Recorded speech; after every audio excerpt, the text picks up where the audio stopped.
They still talk about that summer when the moon went red over the Texas plains, when the wind carried both prayer smoke and gunfire, and love tried to grow between two kinds of people who'd already lost too much. The land was younger then, but meaner too.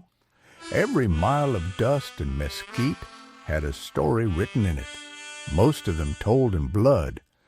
Ranchers fenced what they could, warriors rode where the fences ended, and the sky kept its own counsel. Somewhere between the Rio Grande and the high Llano, a bell hung silent in the ruins of a mission no one prayed in anymore. They said when that bell rang by itself, somebody's heart was bound to break before dawn. That's where this tale begins, with a cowboy named Cole Tanner, a Comanche called Wolf, and a Spanish girl who carried light in her eyes even when the world went dark. Before the fires, before the last moon, before the land learned the hard way that peace can be as costly as war.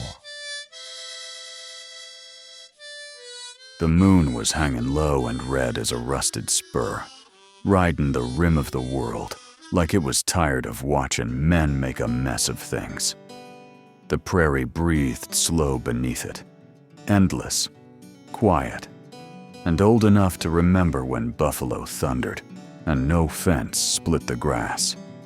A coyote yipped somewhere off in the mesquite, and the wind answered with a lonely sigh. You could taste dust on that wind, and a hint of rain that never quite came. I was riding easy, one hand on the reins, one on the stock of my rifle, listening to the saddle leather creak like an old hymn. Ahead of me, the land rolled out toward the Llano River, silver where moonlight kissed it. And out there, half shadow, half smoke, I caught sight of firelight. A Comanche camp, quiet as ghosts, just shapes around a dying flame. That's when I seen him first. Wolf, they called him later. Tall, bare-chested, paint streaked down his face like tears from the earth itself. He stood looking at that moon, same as me, and for a heartbeat, we weren't rancher nor warrior, just two souls seeing something end. Back behind me, the bell from Mission Belle Ranch tolled once, soft, like a prayer breaking loose. That bell always sounded sweeter at night, maybe 'cause of Julianne Morales, the rancher's daughter. She used to sing near that bell, voice carrying through the cottonwoods, making even the coyotes hush. I reckon if I'd turned my horse back then, maybe none of it would have happened. No blood, no fire, no heartbreak. But the moon had me by the throat, and destiny's got a mean way of calling a man forward when he ought to ride away. The trail bent south and dipped into a wash of silver sand. My mare's hooves made no sound worth mention, just a whisper against the dust.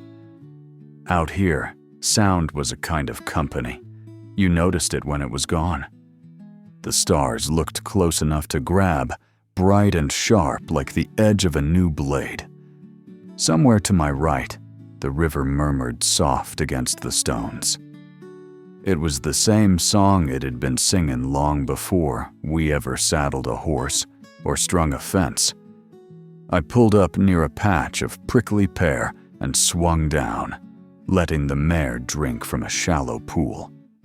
From where I stood, I could still see that flicker of fire on the horizon. Wolf's fire. I didn't know his name then, just the shape of him against the flame, and the strange calm that come over me watching him stand there. "Reckon the world's changin', old girl," I told my horse, patting her neck. "Moon looks tired of it, same as me." She snorted, tossing her mane like she'd heard it all before. I laughed quiet, and the sound felt out of place in all that stillness. Then, from far off, came the faintest hum. Low, mournful, almost human. Took me a moment to place it. Julianne's voice. She was singing again, Out by the chapel, maybe. That same Spanish lullaby she loved. The one that talked about angels watching over lost souls. I stood there listening, the wind carrying her song across the flats.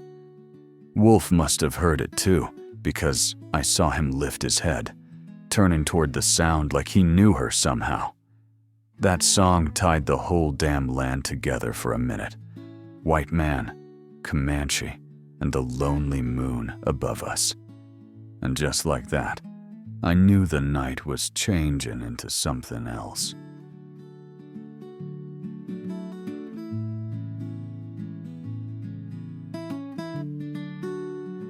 The wind shifted then, smelling of rain and cedar smoke.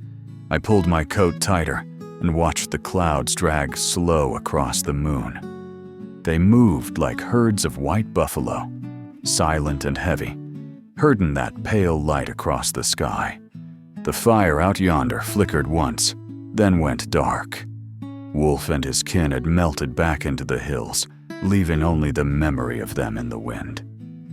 Folks liked to say the Comanche were ghosts already, but I'd seen too much life in that man's stance to call him gone.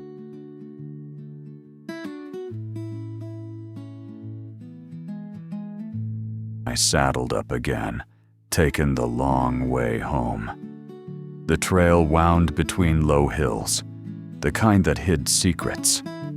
When I topped the last rise, I could see the bell tower of Mission Belle cutting black against the sky.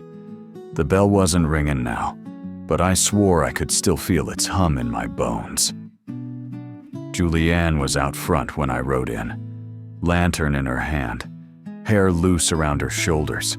She looked like a light the dark had forgotten to swallow. "Evening, Cole," she said, voice soft as worn leather. "You been riding the line again?" "Reckon so," I answered, swinging down. Cattle been restless, skies full of thunder that don't mean to fall. She smiled, the kind that starts in the eyes. "Pa says there's Comanche sign north of the creek." "I seen smoke," I told her, "but I ain't sure what it meant. Could be nothing. Could be the last of 'em saying goodbye." Julianne looked past me to the horizon. "Do you ever think about that? All the people leaving, the old ways dying out?" I nodded.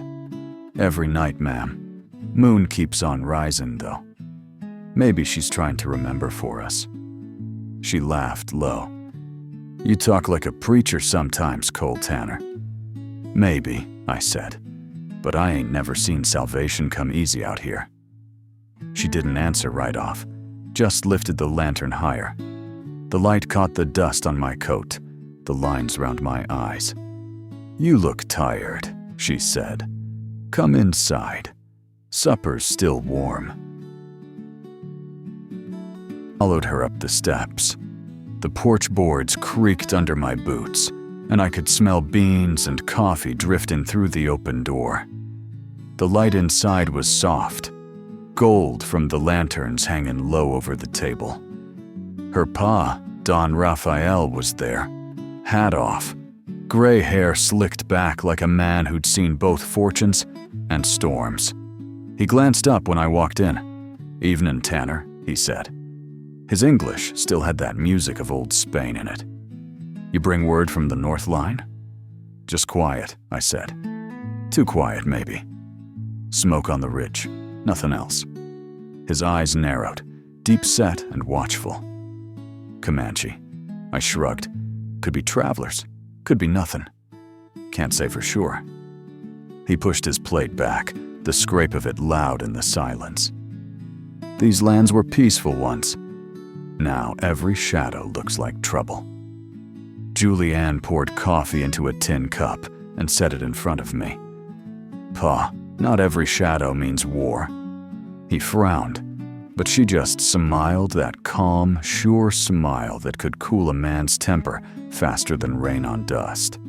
"Thank you, ma'am," I said, taking the cup.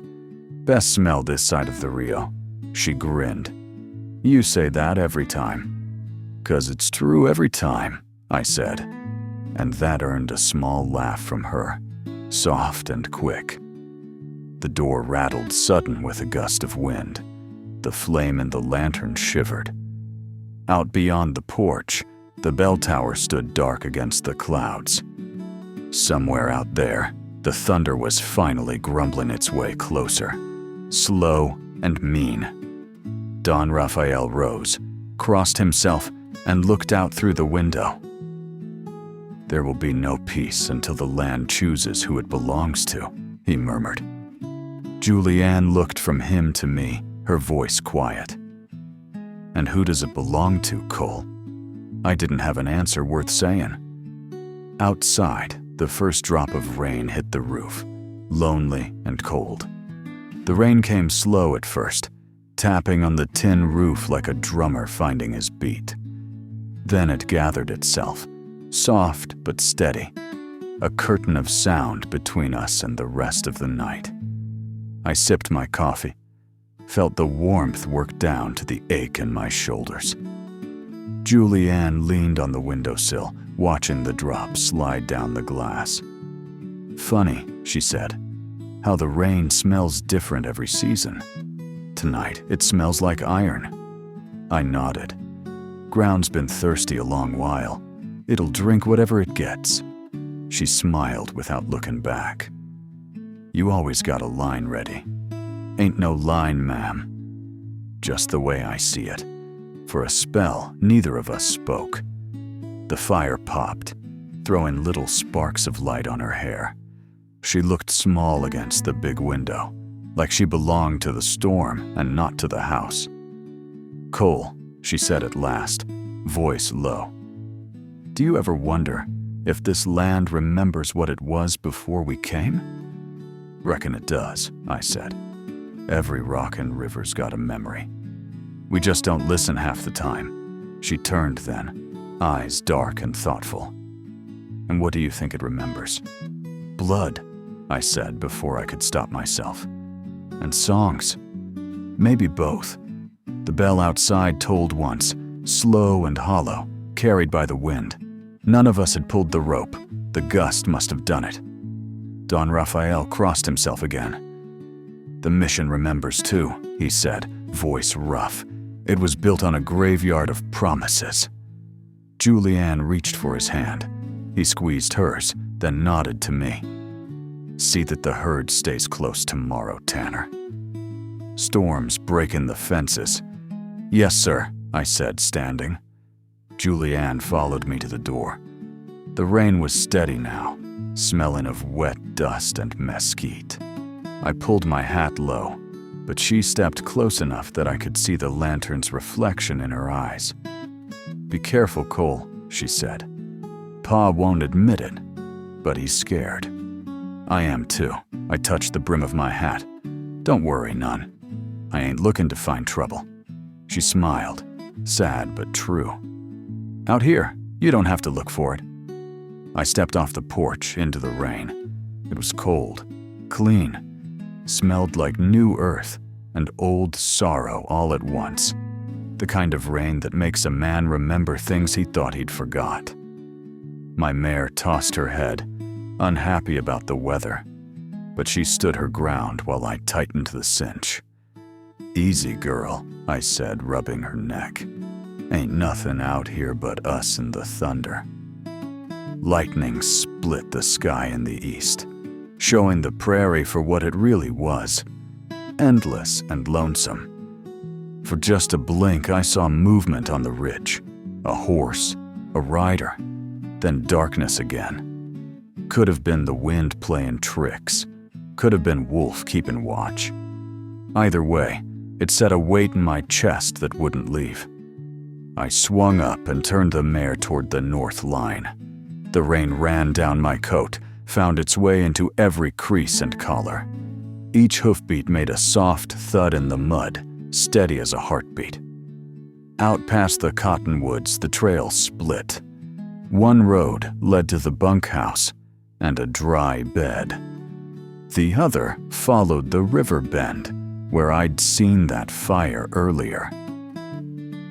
"Reckon a fool's gotta be a fool," I muttered, and gave the mare a nudge. We took the river road. The world shrank down to the circle of rain around us, moonlight still fighting through the clouds. When the thunder rolled, it didn't sound like anger. It sounded tired, same as the land.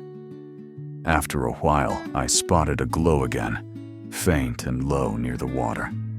I slowed the mare, listening. There were voices, 2 maybe, speaking in Comanche. I didn't catch the words, but the tone was sorrowful, not wild.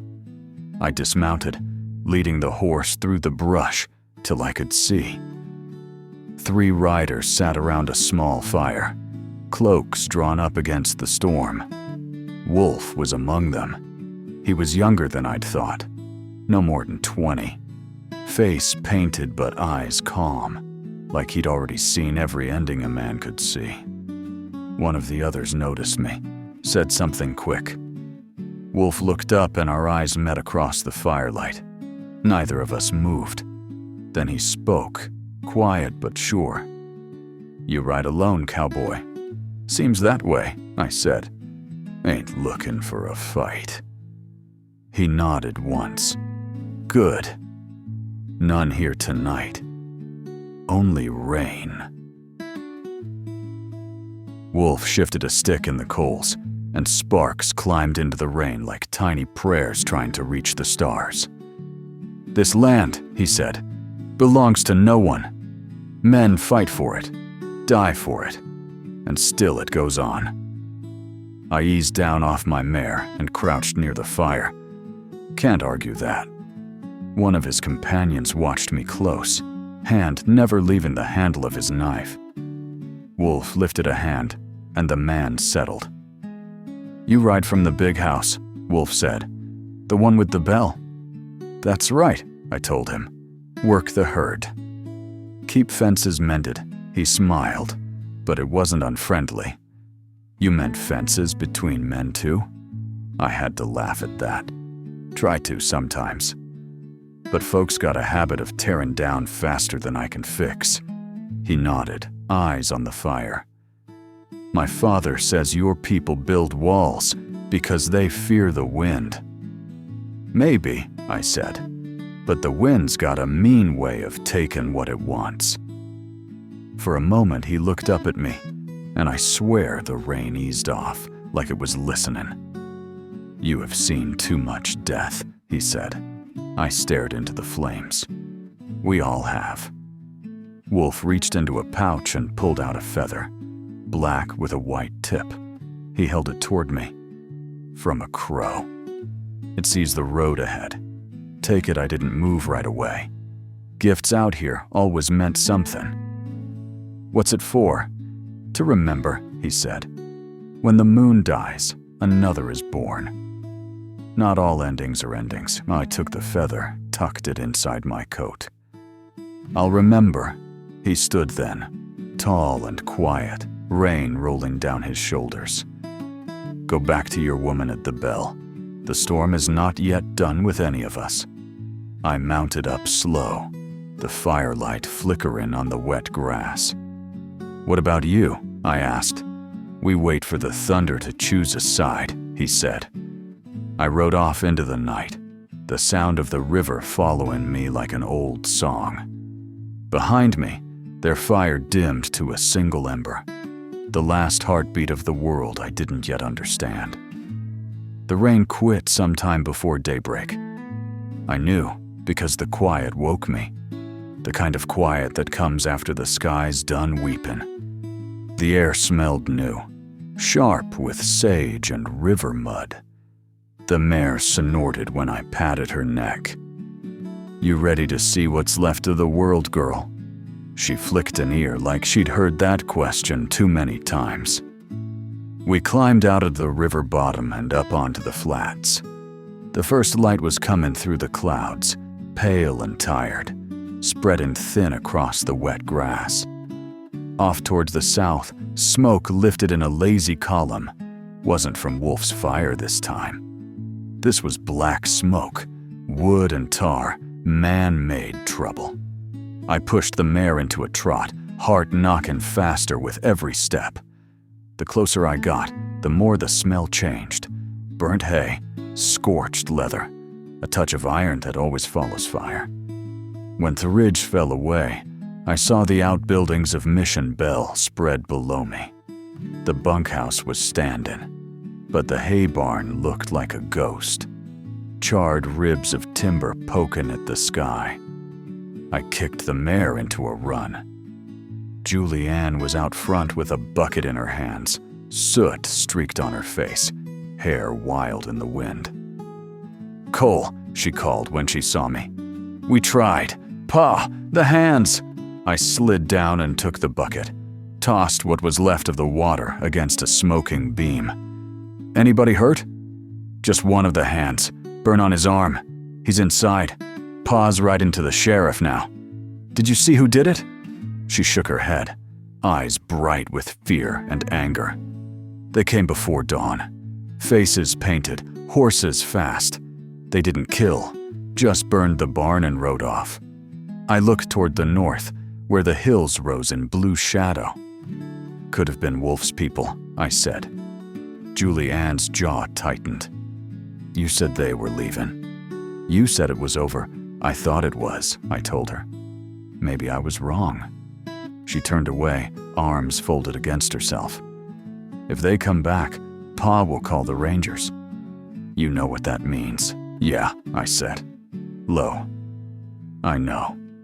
The wind kicked up again, carrying ash across the yard. I watched it settle on the wet ground, turning to gray streaks like old tears. "Julianne," I said after a moment. "Sometimes a man can see both sides of a thing and still not find the right one." She looked at me then, the lantern light from the porch catching her eyes.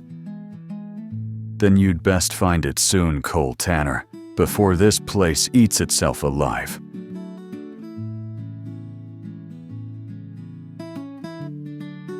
The trail east dipped low through mesquite scrub and climbed again toward the old Mission Hill. The bell tower was a dark finger against the sky. Smoke rose thin from somewhere behind it, not the heavy black of a burn, but the pale blue of a cook fire. I slowed the mare, listening. The only sound was the wind in the yucca and the soft clop of her hooves on the damp ground. A hawk circled above, riding the air easy like it owned the place. The closer I got, the more the smoke smelled like coffee and mesquite wood. Someone was camped near the Mission ruins. I reined in behind a stand of cedar and looked. Wolf was there again. Alone this time, sitting cross-legged by a small fire. His horse grazed nearby, reins dragging in the dust. He looked different in daylight. No paint, no feathers, just a young man wearing the weight of too many goodbyes. He didn't look up when he spoke. "You ride quiet, cowboy. The earth still hears you before I do." I nudged the mare forward into the open. "Didn't mean to sneak." "You did not," he said, eyes still on the fire. "Sneaking is when the heart hides. Yours does not." I swung down and stood a few paces from him. "You were near the ranch last night." He nodded once. "I came to warn you." Others did not listen. "Who are they?" He tossed a twig into the flames. "Young men with nothing left to guard but anger. They see your fences as chains." "And what do you see?" I asked. "I see fences around hearts," he said. "Harder to break." We watched the fire for a long minute. The wind picked up, bringing the smell of wet earth. The bell above us creaked, as if remembering what it used to be. "Wolf," I said. "That barn burned because somebody wanted this war to start again. If we don't stop it now, the Rangers will come. Nobody wins when they ride." He looked at me then, calm and sure. "There are no winners in dying moons." I sighed. "Julianne believes peace can be kept." He smiled faintly. "Julianne sings to the land. It listens to her." I rubbed the back of my neck. Then maybe it's time the land answered. Wolf reached into his saddlebag and drew out a small bundle wrapped in hide. He handed it to me. Give this to her. Tell her the moon will speak soon. What's in it? Hope, he said. And warning. By the time I reached the ranch again, the day was near spent. The light had gone soft and red, and every shadow looked longer than it ought to. From the rise above the house, I could see the riders gathering, hands from nearby spreads, talking loud and angry, their words rolling up through the dust like thunder. Julianne was on the porch, sleeves rolled, trying to bring order where there wasn't any. When she saw me, her shoulders eased a little. Cole, she said, they're all half mad. Pa says the Rangers are coming by tomorrow. I dismounted and handed her the bundle Wolf had given me. He sent this. Said the moon would speak soon. She frowned, taking it careful. What is it? Didn't say. Just called it hope and warning. She opened the hide wrap slow. Inside was a small clay figure, an eagle, wings broken clean off, and a strip of red cloth tied round its neck. Julianne's eyes softened. The eagle is freedom, she murmured. The cloth means blood owed. He's telling us it'll take sacrifice to stop this. The hands behind us were still shouting. One of them, Joe Barnes, stomped forward, his face red as sunset. We ain't sitting while savages torch our land. Julianne straightened. The clay figure clutched tight. You'll do no good riding out angry, Joe. You'll just bring more fire, he spat in the dirt. You think talking peace to wolves keeps them from biting? Before I could answer, Don Raphael stepped from the doorway, rifle in hand. Enough. The Rangers will settle this. Till then, we guard what's ours. The men quieted some, though the anger still hung thick as smoke. Raphael looked at me. You were out east. See any sign? Only Wolf, I said. He claims it wasn't his people. Raphael's eyes narrowed. You believe him? I believe he don't want war.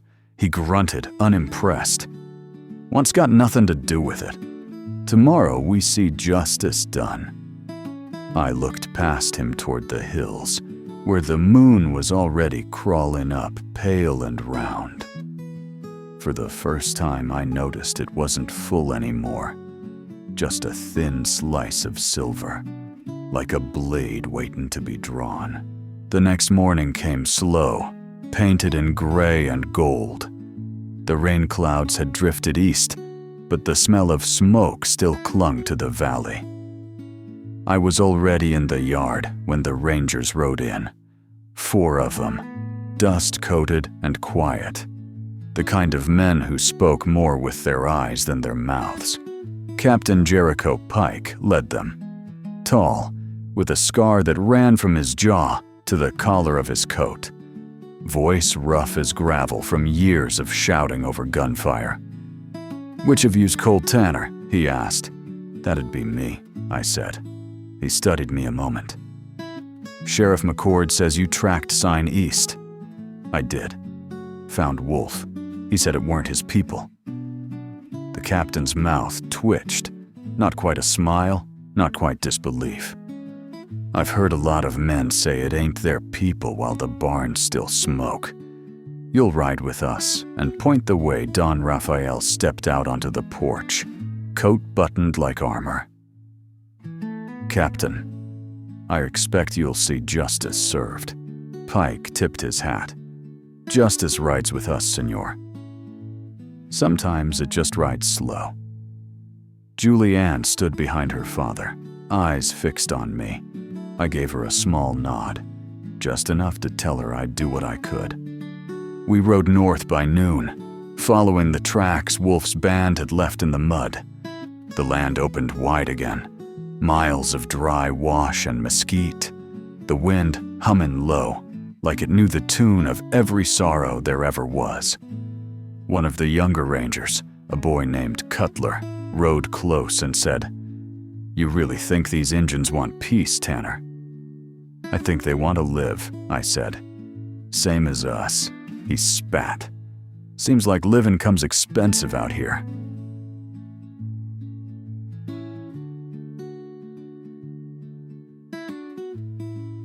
By sundown, we reached the river bend, where I'd met Wolf 2 nights before. The ashes of his fire were still warm. Pike crouched, sifting through the coals with a stick. "He's close," he said. "Too close to the mission for my liking." The moon climbed then, thin, mean, half hidden by cloud. Pike rose and looked at it. "Last time I saw the Comanche moon that shape, 20 men didn't come home." I didn't answer. The sound of a far-off bell drifted through the air, soft, mournful, almost human. "Mission Belle," Cutler whispered. "Place gives me the creeps." The captain mounted up. "Creeps or not, that's where we're going." We rode single file through the dark, the bell tolling now and again like a heartbeat that wouldn't quit. I kept thinking of Julianne on the porch, of Wolf's words about fences and hearts. Somewhere between them was the truth, and I was riding straight into it with 4 men who only believed in bullets. The Mission Belle sat quiet when we came up on her. Nothing but stone bones and shadows. The old bell hanging crooked in its arch. The moonlight made the walls look like they were breathing, ghosts of the priests who'd built her watching from the cracks. Captain Pike raised a hand, and the Rangers spread out. I stayed a little back. The ground here had a memory to it. Every hoof step sounded like it was walking over something sacred. We hadn't gone 20 yards before I saw movement near the altar ruins, a shape slipping through the brush. Pike swung his rifle up, but I hissed, "Hold." From the shadows came Wolf, calm as a man in his own house. His hands were empty. Behind him, 2 younger braves waited, bows unstrung, eyes sharp, but not hateful. "You brought hunters," Wolf said. Pike leveled his carbine. "You burned a barn, boy.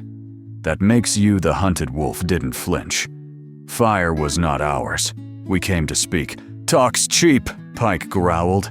"Men are dead out west." "Men die everywhere," Wolf said softly. "But not all deaths are war." The captain's jaw worked. "You aim to preach to me, son?" I stepped forward before the trigger found its reason. "Let him talk, Pike. We came for truth, didn't we?" Pike hesitated, then jerked his head. 2 minutes. "The ones who burned your barn, they were Kiowa, outlaws even to their own. They wear paint to make the whites fear Comanche again. They want your rangers to ride, your blood to spill. Then the plains will burn forever," Pike spat. "Easy tale to spin. You got proof?" Wolf nodded toward the ruins. "Come." We followed him through the archway. Inside, the moonlight spilled across the broken tiles and the weeds growing through the cracks. There, tied to one of the fallen beams, lay a painted shield, the kind I'd seen once before on a Kiowa raid. Red handprint across the middle. Pike stared at it a long time. "Could be planted." "Could be," I said. "But why bring us here if it was?" The captain didn't answer. The bell overhead swayed once, giving a long, hollow toll that rolled across the valley. Wolf looked up at it. "Your God still speaks, Cowboy. Maybe he tells you the same thing he tells me. Men must stop killing what they love." Pike turned his horse. "We're done here." But I stayed. "Wolf," I said, "if I can stop this before it starts, will you ride south and keep your people out of sight?" He nodded. "Till the moon dies, yes." I reached out and shook his hand. It wasn't a gesture for show, it was a promise, born of dust and blood. We rode out before the first light touched the rim of the hills. The world was quiet again. Too quiet. Like everything out there was holding its breath. The only sound was the creak of leather and the soft clink of tack as the Rangers headed south. Captain Pike kept looking over his shoulder, half expecting a volley of arrows that never came. At the ford we split. 2 Rangers taking the west bank, Pike and I keeping the trail toward Mission Belle. The air smelled of mesquite smoke again, thin and sharp. "You believe him," Pike said finally. "I believe he's tired of burying people," I said. He grunted. "Tired don't change a man's nature." "Maybe not," I told him, "but it might change his aim." We topped the last rise and saw the ranch spread below, quiet under the pale dawn. Smoke still rose from the black ribs of the barn. Men moved about like ghosts, rebuilding fences, cleaning ash from the yard. Julianne was out front, hair pulled back, eyes on the horizon like she'd been waiting for me. Pike reined up beside me. "You tell your folks what we saw. If there's trouble come sundown, I'll be ready." He turned his horse and rode off without another word. The dust he raised hung in the air a long while before settling. I rode down slow. Julianne met me halfway. "Well?" she asked. "It wasn't Wolf," I said. "He swore it. Said Kiowa outlaws are stirring the fire." She bit her lip. "Pa won't care. He's already sent word to the Rangers for a full patrol. He wants blood to balance the smoke." I looked toward the big house where Don Raphael's silhouette moved behind the shutters. "Then we've got to stop him before Pike brings his men back." She stepped close, voice low. "You can't stop him alone, Cole. He listens to no one but the land, and the land's gone hard." I touched the small clay eagle she still carried in her apron pocket.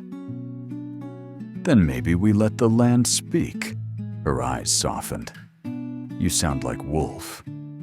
Maybe he's the only one still listening."